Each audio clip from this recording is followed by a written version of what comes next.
姐姐，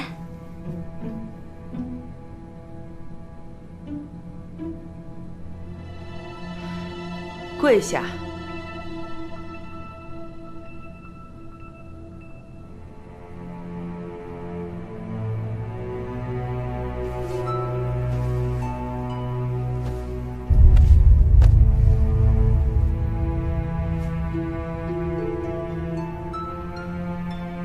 姐姐请喝茶。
谢姐姐。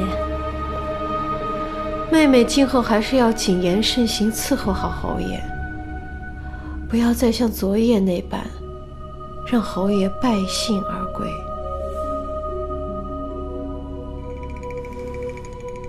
姐姐教训的是，但是妹妹认为精诚所至，金石为开，假以时日，定会得到侯爷垂怜。姐姐身体欠安，还是顾好身体最为要紧啊。我这病也不是一两日了，有妹妹伺候侯爷，我自然是放心的。可是这感情的事啊，妹妹可能还不懂。诚心所至，虽能感动天地，金石崩裂，可这人心啊，有的时候却比石头还硬。夫人，无妨，今日也不适合再多留妹妹了，妹妹还请回吧。妾身告退了。